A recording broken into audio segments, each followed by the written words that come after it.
ಎಲ್ಲರಿಗೂ ಬೆಳಗಿನ ಶುಭ ವಂದನೆಗಳು. ಈ ದಿನದ ವಾಕ್ಯ ಭಾಗ ಹೋಶೇಯ 6ನೇ ಅಧ್ಯಾಯ 6ನೇ ವಚನ. ನನಗೆ ಯಜ್ಞವೂ ಬೇಡ, ಕರುಣೆಯೇ ಬೇಕು.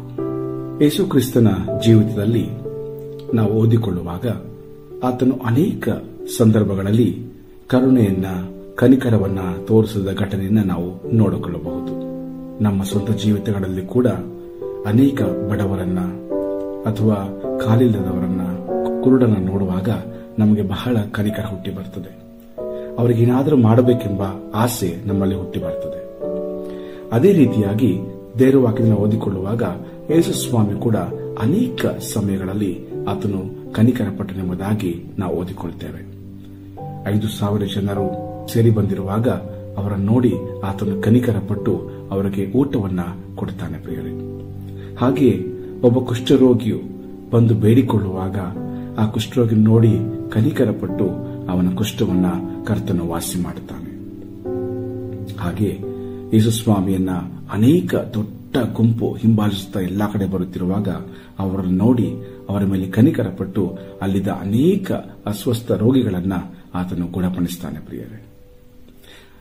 ಮಾರ್ಕನ ಸುವಾರ್ತೆ 3ನೇ ಅಧ್ಯಾಯ 1ರಿಂದ 6 ವಚನದಲ್ಲಿ ಒಂದು ಚಂದವಾದಂತಹ ವಾಕ್ಯ ಭಾಗ ಬರೆಯಲ್ಪಟ್ಟಿದೆ. ಇಲ್ಲಿ ಒಬ್ಬ ಕೈ ಬತ್ತಿ ಹೋಗುತ್ತವ ವ್ಯಕ್ತಿ ಇರ್ತಾನೆ. ಅವನು ಸಭಾಮಂದಿರದಲ್ಲಿ ಇರುವಾಗ ಯೇಸು ಸ್ವಾಮಿ ಕೂಡ ಅಲ್ಲಿಗೆ ಬರ್ತಾನೆ ಪ್ರಿಯರೇ. ಆದರೆ ವಾಕ್ಯ ಹೀಗೆ ಹೇಳ್ತದೆ 2ನೇ ವಚನದಲ್ಲಿ, ಅವರು ಆತನ ಮೇಲೆ ತಪ್ಪು ಹೊರಿಸಬೇಕೆಂದು ಆಲೋಚಿಸಿ ಸಬ್ಬತ್ತಿನದಲ್ಲಿ ಅವನನ್ನು ಸ್ವಸ್ಥ ಮಾಡುವನೋ ಏನೋ ಎಂದು ಆತನನ್ನು ಹೊಂಚಿ ನೋಡುತ್ತಾ ಇದ್ದರು ಎಂಬುದಾಗಿ ದೇವರ ವಾಕ್ಯ ಹೇಳುತ್ತೆ ಪ್ರಿಯರೇ. ಯಾರು ಹೊಂಚಿ ನೋಡುತ್ತಾ ಇದ್ರು ಎಂಬುದಾಗಿ ನಾವು ಸ್ವಲ್ಪ ಹೊತ್ತು ಧ್ಯಾನ ಮಾಡುವುದಾದರೆ, ಅಲ್ಲಿದ್ದಂತ ಫರಿಸಾಯರು, ಹೆರೋದ್ಯರು ಮತ್ತು ಶಾಸ್ತ್ರಿಗಳು ಪ್ರಿಯರೇ. ನೋಡಿ, ಫರಿಸಾಯರ ಬಗ್ಗೆ ನೋಡಿಕೊಳ್ಳುವಾಗ ಫರಿಸಾಯರು ಅವರು ದೇವರ ವಾಕ್ಯವನ್ನು ತಿಳಿದಂತವರು, ಜನರಿಗೆ ಬೋಧನೆ ಮಾಡುವಂತವರು. ಅಷ್ಟೇ ಅಲ್ಲ, ತಮ್ಮ ಪಿತೃಗಳಿಂದ ಬಂದ ಸಂಪ್ರದಾಯಗಳನ್ನ ಅನುಸರಿಸುವಂತ ಒಂದು ಗುಂಪಾಗಿತ್ತು. ಈ ಕಡೆ ಹೆರೋದ್ಯರು ನೋಡುವಾಗ ಇವರು ಒಂದು ರಾಜಕೀಯ ಗುಂಪಾಗಿತ್ತು. ಯಹೂದ್ಯರಲ್ಲಿ ಅವರು ಹೆರೋದನ ಪರವಾಗಿ ಅವರು ವಕಾಲತ್ತು ವಹಿಸ್ತಾ ಇದ್ದರು. ಹೆರೋದನ ಪರವಾಗಿ ಅವರು ತಮ್ಮ ಎಲ್ಲಾ ಬೆಂಬಲವನ್ನ ನೀಡ್ತಾ ಇದ್ರು ಪ್ರಿಯರೇ. ಹಾಗೆ ಶಾಸ್ತ್ರಿಗಳು ನೋಡುವಾಗ ಇವರು ದೇವರ ವಾಕ್ಯದ ಪ್ರತಿಗಳನ್ನ ಬರೆಯುವಂತ ಒಂದು ಗುಂಪಾಗಿತ್ತು. ಸುರುಳಿಗಳಲ್ಲಿ ಬರೆದು ಅದನ್ನು ಹಂಚುತ್ತಾ ಇದ್ರು. ಇಂಥವರು ಅಲ್ಲಿ ಕೂತುಕೊಂಡು ಸಭಾಮಂದಿರದಲ್ಲಿ ಹೊಂಚಿ ನೋಡುತ್ತಾ ಇದ್ದಾರೆ, ಯೇಸು ಸ್ವಾಮಿ ಕನಿಕರ ತೋರಿಸ್ತಾನೋ ಇಲ್ಲವೋ ಎಂಬುದಾಗಿ. ಆಗ ಯೇಸು ಸ್ವಾಮಿಗೆ ಅವರ ಮನಸ್ಥಿತಿ ಗೊತ್ತಾಗಿ ಆತನು ಹೇಳ್ತಾನೆ, ಅವನು ಕೈಬತ್ತಿದ್ದವನಿಗೆ ಎದ್ದು ನಡುವೆ ಬಾ ಎಂದು ಹೇಳಿ ಅವನನ್ನ ವಾಸಿ ಮಾಡೋದನ್ನ ನಾವು ನೋಡ್ತೇವೆ ಪ್ರಿಯರೇ. ಹಾಗಾದ್ರೆ ಅವರು ಕಾಯುತ್ತಾ ಇದ್ದ ಒಂದೇ ವಿಷಯಕ್ಕೋಸ್ಕರವಾಗಿ ಇವನು ಸಬ್ಬತ್ತಿನದಲ್ಲಿ ಇವತ್ತನ್ನು ವಾಸಿ ಮಾಡ್ತಾನೋ ಇಲ್ಲ ಎಂಬುದಾಗಿ. ಅವರಿಗೆ ಒಬ್ಬ ವ್ಯಕ್ತಿ ಗುಣವಾಗ್ತಾನೆಂಬ ಬಗ್ಗೆ ಸಂತೋಷ ಇರಲಿಲ್ಲ. ಬದಲಾಗಿ ಸಬ್ಬತ್ತಿನದಲ್ಲಿ ಆತನು ಸಂಪ್ರದಾಯವನ್ನು ಮುರಿಯಬಾರದು ಎಂಬುದಾಗಿ ಮಾತ್ರ ಅವರ ಆಲೋಚನೆ ಮಾಡುತ್ತಾ ಇದ್ರು. ಈ ಒಂದು ಮಾರ್ಕನ ಸುವಾರ್ತೆ 3ನೇ ಅಧ್ಯಾಯದ ಹಿಂದಿನ ಭಾಗ ನೋಡಿಕೊಳ್ಳುವಾಗ ಅಲ್ಲಿ ಕೂಡ ಯೇಸು ಸ್ವಾಮಿ ಇಂಥ ಒಂದು ಸಬ್ಬತ್ತಿನದಲ್ಲಿಯೇ ಪೇತ್ರನ ಅತ್ತೆಯನ್ನು ಕೂಡ ವಾಸಿ ಮಾಡಿರ್ತಾನೆ ಪ್ರಿಯರೇ. ಅಷ್ಟೇ ಅಲ್ಲ, ಅವನ ಶಿಷ್ಯರು ಕೂಡ ಒಂದು ಹೊಲದಲ್ಲಿ ಹಾದು ಹೋಗುವಾಗ ಅವನ ಸಬ್ಬತ್ ದಿನವಾಗಿತ್ತು. ಅವರು ತೆನೆಗಳೆಲ್ಲ ಮುರುಕೊಂಡು ತಿನ್ನುವುದನ್ನು ಕೂಡ ಫರಿಸಾಯರು ಅಲ್ಲಿ ಅವರು ಆಕ್ಷೇಪಣೆ ಮಾಡ್ತಾರೆ ಪ್ರಿಯರೇ. ಹಾಗಾದ್ರೆ ಇವರೆಲ್ಲರೂ ಕೇವಲ ಸಂಪ್ರದಾಯವನ್ನು ಅನುಸರಿಸುತ್ತಾ ಕನಿಕರವನ್ನ ಸಂಪೂರ್ಣವಾಗಿ ತಿರಸ್ಕಾರ ಮಾಡಿದಂತ ಒಂದು ಗುಂಪಾಗಿತ್ತು ಪ್ರಿಯರೇ. ಅನೇಕ ಬಾರಿ ನಮ್ಮ ಜೀವಿತಗಳಲ್ಲೂ ಕೂಡ ಸಂಪ್ರದಾಯಗಳನ್ನು ಅನುಸರಿಸುತ್ತಾ, ಕಟ್ಟಳೆಗಳನ್ನು ಆಚರಿಸುತ್ತಾ ನಾವು ಅನೇಕ ಬಾರಿ ನಾವು ಕನಿಕರವನ್ನ, ಪ್ರೀತಿಯನ್ನ, ಕರುಣೆಯನ್ನು ತೋರಿಸುವುದನ್ನು ಬಿಟ್ಟು ಬಿಡುತ್ತೇವೆ ಪ್ರಿಯರೇ. ಒಂದು ಚಿಕ್ಕ ಘಟನೆ ನೆನಪು ಬರ್ತದೆ. ಒಬ್ಬ ರಾಜನಿದ್ದನು. ಆ ರಾಜನ ಹೆಂಡತಿ ಒಂದು ಚಿಕ್ಕ ಗುಲಾಬಿ ಗಿಡವನ್ನ ತನ್ನ ಮನೆಯ ಮುಂದೆ, ಕೋಣೆಯ ಮುಂದೆ ನೆಡ್ತಾಳೆ.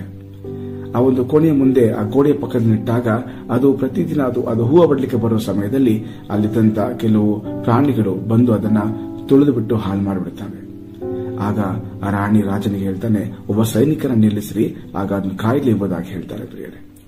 ಹೀಗೆ ಅವ್ರಿಗೂ ಪ್ರತಿದಿನ 3 ಪಾಳಿಯಾಗಿ ಆ ಒಂದು ಗುಲಾಬಿ ಗಿಡವನ್ನ ಸೈನಿಕರು ಕಾಯ್ತಾ ಇರ್ತಾರೆ. ರಾಜ ತೀರಿ ಹೋಗ್ತಾನೆ, ರಾಣಿ ತೀರಿ ಹೋಗ್ತಾಳೆ. ನಂತರ ಅವನ ಮಕ್ಕಳು ಆ ಪಟ್ಟಕ್ಕೆ ಬಂದಾಗ ಅಲ್ಲೊಬ್ಬ ಸೈನಿಕನು ಯಾವಾಗಲೂ ಇವರ ಕೋಣೆಯ ಮುಂದೆ ನಿಲ್ಲುವುದನ್ನು ಅವನು ನೋಡುತ್ತಾನೆ. ಆಗ ಅವನ ಮಂತ್ರಿಯನ್ನು ಕೇಳ್ತಾನೆ, ಕರೆದು ಯಾಕೆ ಈ ಸೈನಿಕ ನಿಂತ್ಕೊಳ್ತಾನೆ, ಇಲ್ಲಿ ಏನಿಲ್ಲವಲ್ಲ ಎಂಬುದಾಗಿ ಹೇಳುವಾಗ, ಇಲ್ಲ ಸ್ವಾಮಿ, ನಿಮ್ಮ ಅರಸ ತಂದೆಯವರು ಇದ್ದಾಗ ಇಲ್ಲಿ ನಿಮ್ಮ ತಾಯಿಯವರು ಒಂದು ಗಿಡ ನೆಟ್ಟಿದ್ರು, ಆ ಗಿಡ ಇಲ್ಲದೆ ಹೋದ್ರೂ ಆ ಸೈನಿಕರು ಮಾತ್ರ ಅಲ್ಲಿ ಯಾವಾಗ ನಿಂತ್ಕೊಂಡಿರ್ತಾನೆ ಎಂಬುದಾಗಿ ಹೇಳ್ತಾನೆ. ಪ್ರಿಯರೇ, ಹೌದಲ್ವೇ? ನಮ್ಮ ಜೀವಿತಗಳಲ್ಲೂ ಕೂಡ ಅನೇಕ ಬಾರಿ ನಾವು ಆಚರಣೆಗಳಿಗೆ ಕಟ್ಟು ಬಿದ್ದವರಾಗಿ ಕರುಣೆಯನ್ನ, ಪ್ರೀತಿಯನ್ನು ತೋರಿಸಲು ಮರೆತು ಬಿಡುತ್ತೇವೆ. ಮತ್ತಾಯ 12:7 ದೇವರ ವಾಕ್ಯ ಹೇಳ್ತದೆ, ನನಗೆ ಯಜ್ಞವು ಬೇಡ, ಕರುಣೆಯ ಬೇಕು. ಮೂಲವಚನ ಹೋಶೇಯ 6:6. ದೇವರು ನಮ್ಮಿಂದ ಯಜ್ಞವನ್ನಾಗಲಿ, ನಮ್ಮಿಂದ ಕಾಣಿಕೆಯನ್ನಾಗಲಿ, ನಮ್ಮಿಂದ ದೊಡ್ಡ ದೊಡ್ಡ ವಿಷಯಗಳನ್ನಾಗಿ ಬಯಸ್ತಾ ಇಲ್ಲ ಪ್ರಿಯರೇ. ಅದನ್ನು ಬಯಸ್ತಾ ಇರುವಂತದ್ದು ಕರುಣೆಯನ್ನ.